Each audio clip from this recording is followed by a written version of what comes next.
y pronto se trasladó a Andalucía, primero a Huelva y en la adolescencia definitivamente a Granada.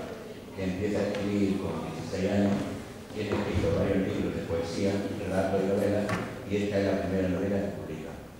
En el año 2007 gana el primer premio de relato joven en Maracena, con el relato La Fuente, que se puede encontrar y descargar gratuitamente en script.com, así como el primer poemario del autor A Eva y a mí, y uno de los últimos, Se ofrece esclavo con buena referencia. Recientemente ha publicado su primer artículo en la página de Ideal de Granada, titulado Literatura, Puertas Adentro, referente al encuentro literario que mantuvo en la cárcel de Bolote en la tercera edición del Ciclo de Eventos. Le acompaña también el escritor Casimiro Casas, que también ha expuesto aquí en Maracena, y es de quien va a correr a cargo la presentación de este libro, junto con el autor. También quiero excusarle la presencia del concejal de Cultura, que a última hora le ha salido un asunto de urgente y no ha podido venir. Pues nada, esperemos que lo pasen bien y con ustedes, pues, Rubén Darío y Casimiro Casas.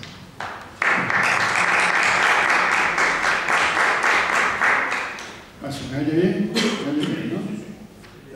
Bueno, en primer lugar lo que quería decir era, agradecerle a Rubén el que haya pensado en mí para decir estas palabras la presentación de su novela de Maracena.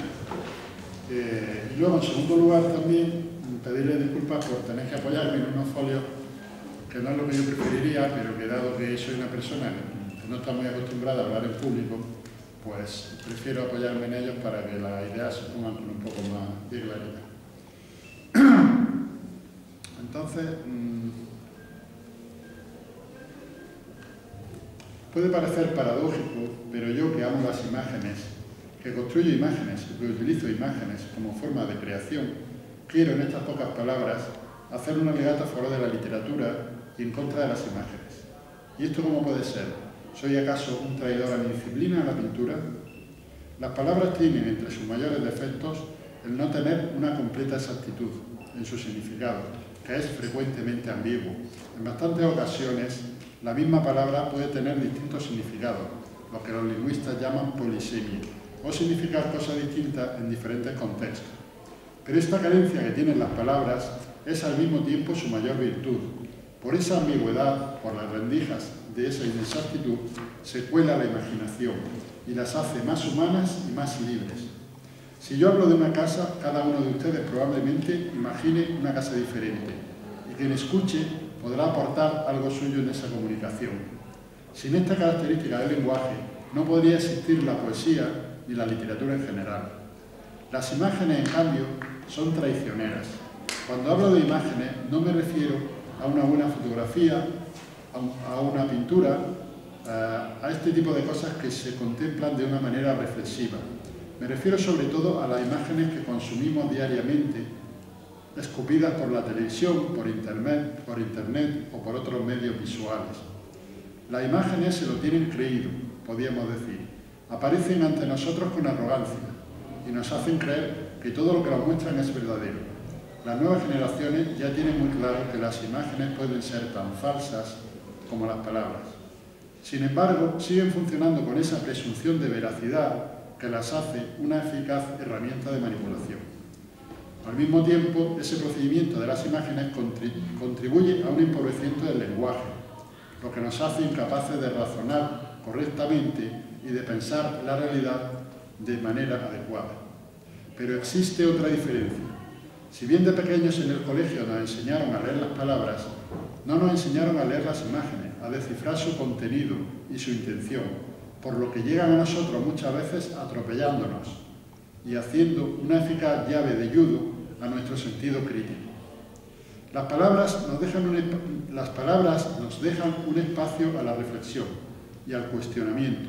Las imágenes, sin embargo, nos llegan veloces sin que nos den tiempo a hacer ningún tipo de cuestionamiento. Este predominio de la imagen parece avasallador y alguien puede pensar que le ha ganado la batalla a las palabras escritas, pero yo creo que no puede ser así. Si queremos seguir llamándonos humanos, tiene que seguir existiendo la palabra escrita y el pensamiento escrito. Si la imagen conlleva una amenaza de esclavitud, las palabras contienen una promesa de libertad, la de una vida razonada y razonable para los individuos y para la sociedad. En este territorio de las palabras es en el que se mueve prioritariamente nuestro autor, Rubén Darío, si bien este campo no es el único, ya que también la pintura es una disciplina que él practica. El creador literario trabaja y lucha con y contra las palabras, para expresar su mundo y para expresar el mundo. La obra literaria es un hermoso artificio en el cual casi siempre se construye una mentira para profundizar en la verdad. Una novela nos puede dar un conocimiento más completo de la naturaleza humana que la ciencia, porque incluye aspectos que ésta desprecia por subjetivos y que en la vida personal son a menudo los más importantes, y porque se comunica con nosotros en caliente, desde la subjetividad del autor. Toda obra literaria ensancha nuestro mundo, nos hace ver la vida de otras ópticas, nos hace vivir peripecias ajenas como si fueran propias, nos comunica emociones que nunca hubiéramos sentido de otra manera. La literatura nos vacuna contra el dogmatismo y nos hace entender a los demás, nos ayuda a entender la vida y muchas veces nos ofrece modelos de comportamiento en aspectos en los que nadie nos enseñó nada. Rubén Darío Vallès Montes es un joven novelista granadino nacido en Barcelona en 1977, que con esta novela inicia su carrera literaria, que esperamos que sea larga y fructífera. Escritor experimentado, aunque prácticamente inédito hasta ahora, fue, como se ha dicho, ganador del primer certamen de relato joven del Ayuntamiento de Maracena con el relato La Fuente. El escribir una novela no es tarea fácil. De todos es conocido que una novela extensa, esta tiene 359 páginas, requiere algo más que un estado de ánimo y una intención. La construcción de una novela es una labor paciente que requiere de mucha técnica y de mucho esfuerzo. Esta es, según me ha confesado Rubén Darío, la primera que ve la luz, pero no su primera novela. En el cajón tiene ya otras 5 escritas, por lo que el lector no se encuentra con una primera tentativa, sino con una prosa que ya ha hecho su rodaje a lo largo de mucho tiempo.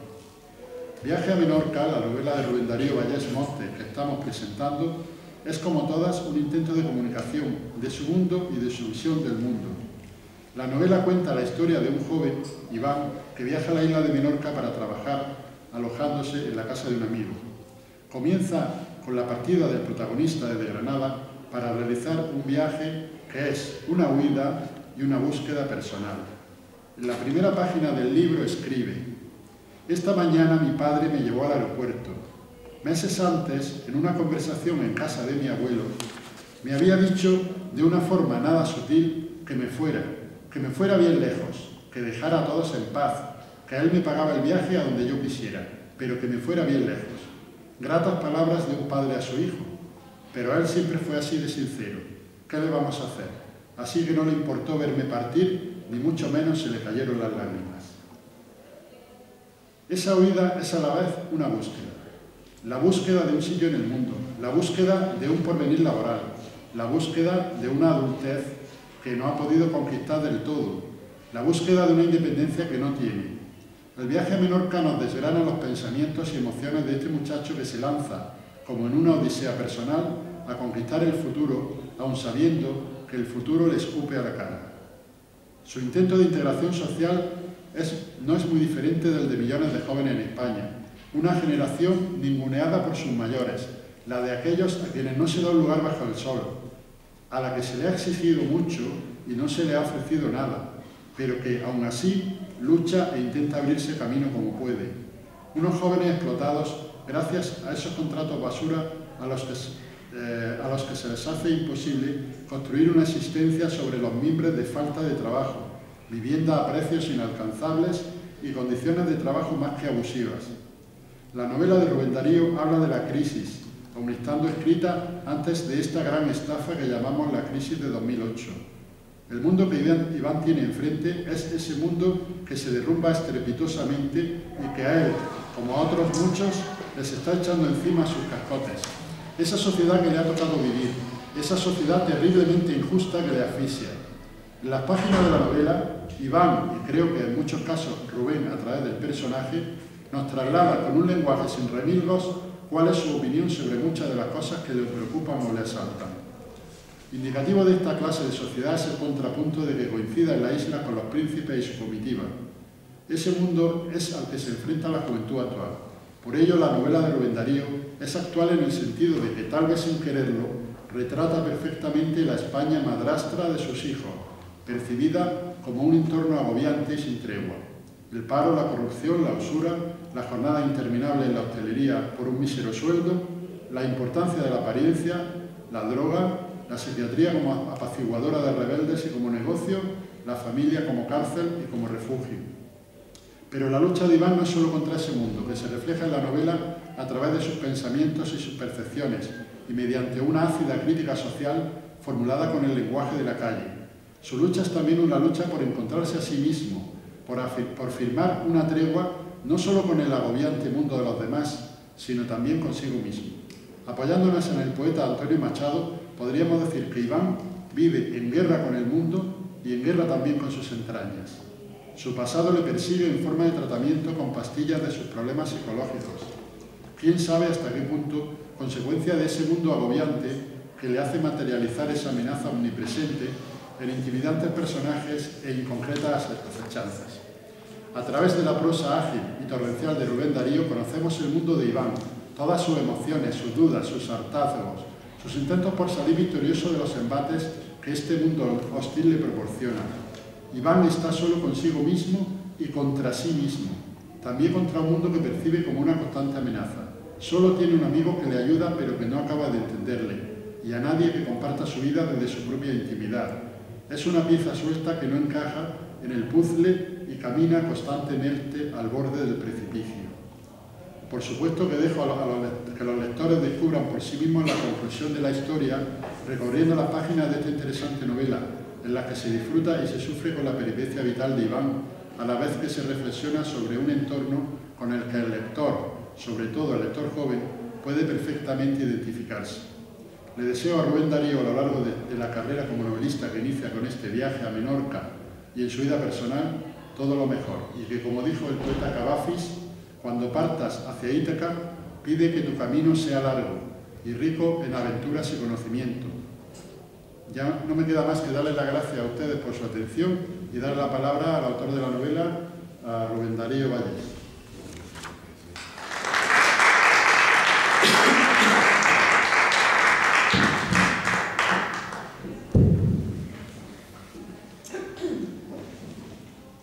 Buenas tardes a todos y gracias por asistir a esta presentación. Gracias al Ayuntamiento de Maracena por apoyar todo lo relacionado con la cultura y por cederme este bonito salón de actos para presentar al pueblo de Maracena esta novela, que a mí personalmente me gusta más llamar obra literaria, pues dentro del género de la novela podemos referirnos a novela social, policíaca, de aventura, terror, erótica, periodística, histórica, negra, gótica, rosa, etc. Y en esta obra se mezclan todo tipo de géneros literarios o lenguaje literario, la poesía, el ensayo, el cuento, la narración, incluso el teatro, como un jersey de punto en el que se entretejen distintos tipos de nudos, de colores, incluso de lana, formando un todo armónico, unitario y bello. Gracias a Casimiro Casa por su presentación y por el interés que ha mostrado hacia la obra y hacia mi persona en todo momento. Gracias, Casimiro, por la crítica literaria que ha hecho del libro y por el tiempo dedicado a ella. Huérfano está el mundo literario de críticos de literatura no supeditados a intereses de la industria de las letras, que, como no podía ser menos, está bajo el influjo y en manos del poder económico y político establecido, lejos de lo que cualquier amante de las letras considera literatura. Quisiera recalcar que una cosa es la literatura y otra que es distinta a la industria literaria, que deja mucho que desear y que aparta al pueblo de donde nacen las grandes obras, de esta fuente de espíritu y hermanamiento con nuestra condición de seres humanos. Al fin y al cabo, en eso consiste la literatura, un arte sin fronteras, universal, que habla del ser, de su entorno, del medio y de sus vicisitudes, en los distintos momentos históricos de la evolución de nuestra especie, creando retratos, mundos en forma de imágenes escritas, reflejadas en un espejo que nos habla de nosotros mismos, como seres individuales y de nuestra sociedad, con sus pros y sus contras, y hacen que entendamos nuestro tiempo y a nosotros mismos, mediante el susurro silencioso con el que nos habla la palabra escrita, hermanándonos en una globalidad espiritual que nos aglutina y nos identifica como seres pensantes, llenos de emociones, preguntas, búsquedas, pasiones, tristeza, alegría, contradicciones, odio, amor, como seres complejos que somos. Así ha sido a lo largo de la historia de la literatura, desde Homero hasta nuestros días. Por eso la literatura es una gran pedagoga, maestra y amiga del hombre. Es inmortal, nos hace sorprendernos al mostrarnos cómo las inquietudes, las pasiones, las luchas, los egoísmos, las ansias de poder, los trajimanejes de la fuerza gobernante, las crisis sociales, morales, políticas, tienen a lo largo de la historia unos denominadores comunes que las entretejen y las aglutinan en unos mismos parámetros, como fórmulas matemáticas que al formarse dan lugar a unos resultados evidentes que caen por su propio peso, como la lluvia baña la tierra y llena nuestras despensas.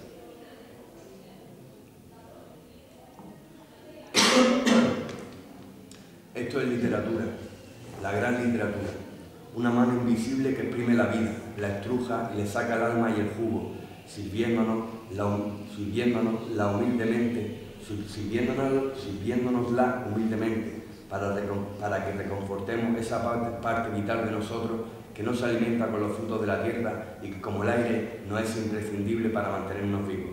Nos acaricia, nos consuela, juega con nosotros, ronronea nuestro espíritu y lo une a un todo mágico, esencial de nuestra propia existencia, un espíritu que hiere y cura. La obra que aquí se presenta, Viaje a Menorca, narra la historia de un joven que no encuentra su lugar en la sociedad de la opulencia, un joven que intenta abrirse camino en la vida, hijo de padres trabajadores que luchan por sacar a su hijo y a sus propias vidas adelante, con todo lo que eso conlleva en un mundo abierto y cambiante a pasos agigantados, donde los muros de ideas pasadas, de viejas fórmulas preestablecidas, caen como en ruinas, azotadas por nuevas ideas de pensamiento y modos de entender la realidad. En nuestras estructuras familiares surge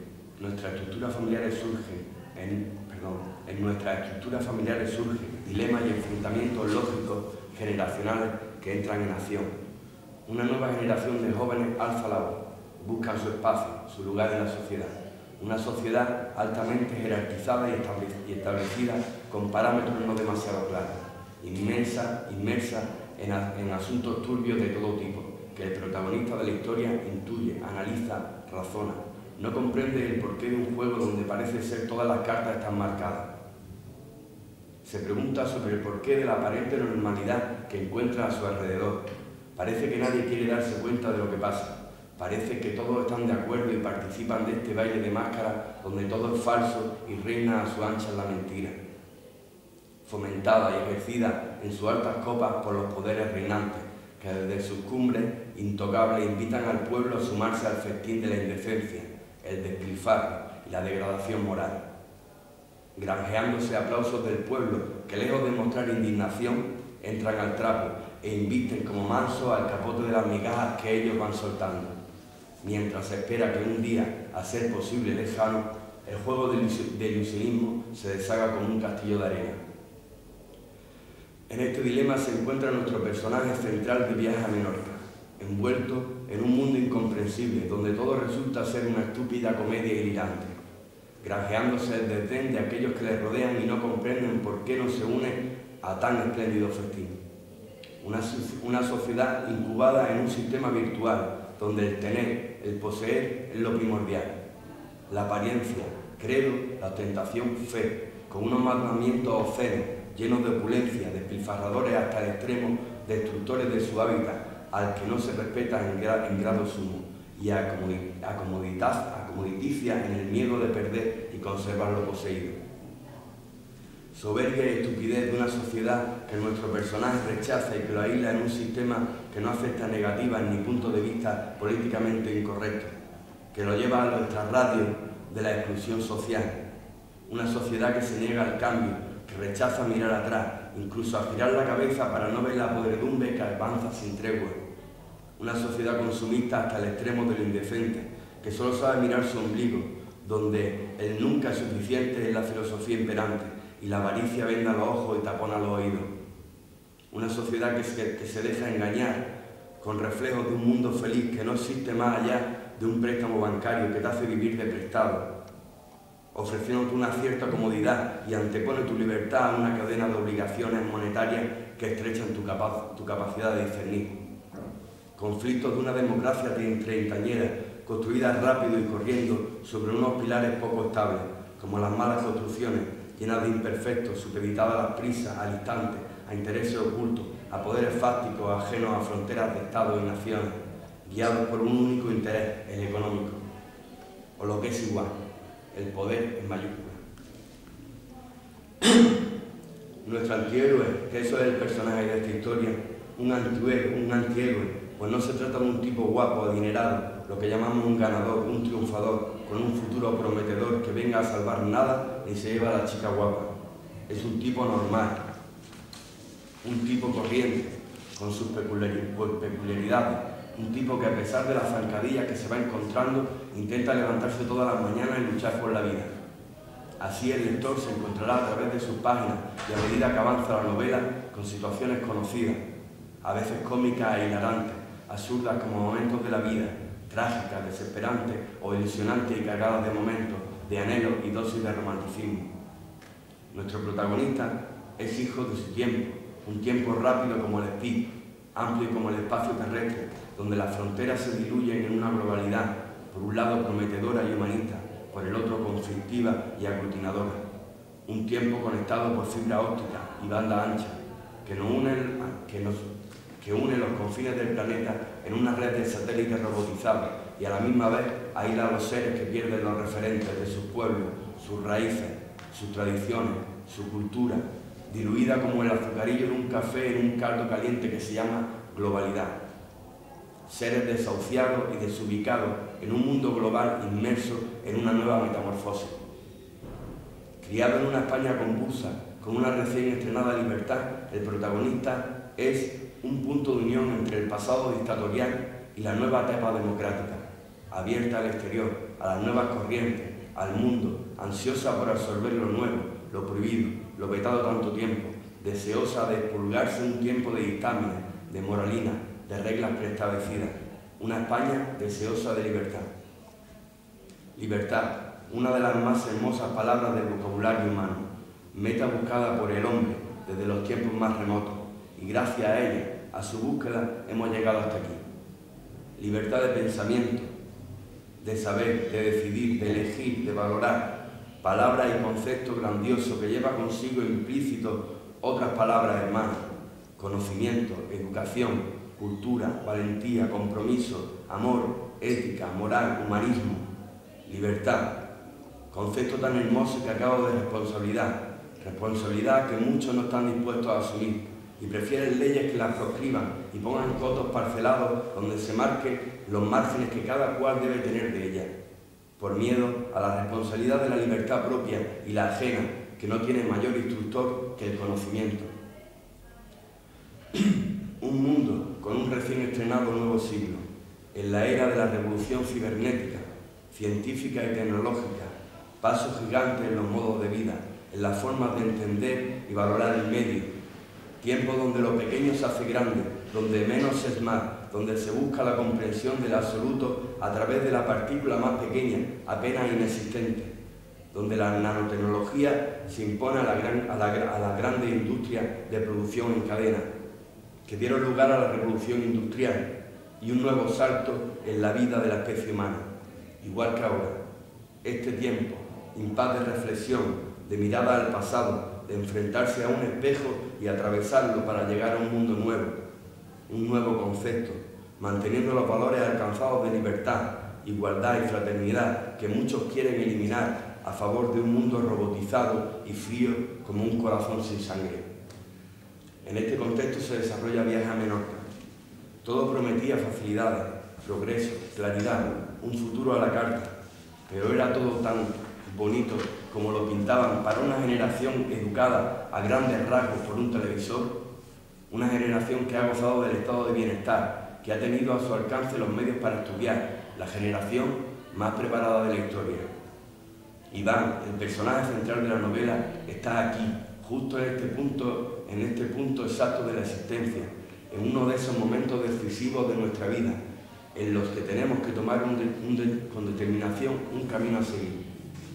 Él decide emprender el viaje, su viaje, un viaje común al resto de los seres humanos, La catarsis le espera, te espera. ¿Qué es sino la literatura? ¿Un mero entretenimiento? ¿Desde cuándo, me pregunto?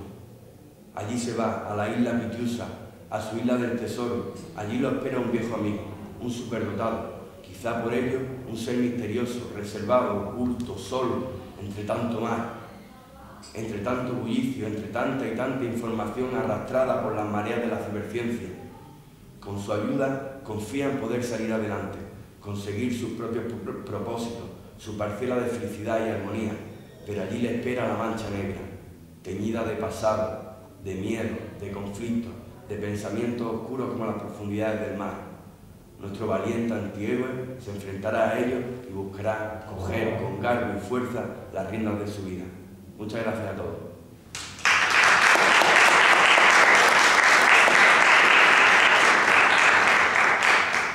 Pues tanto Casimiro como yo estamos dispuestos, si hay algún tipo de pregunta o alguien quiere sugerir algo, a comentar la jugada, como lo veáis. Bueno, ya que estamos aquí en la Casa de la Cultura, vamos a intentar ser consecuentes, vamos a ser lo menos culturales posibles.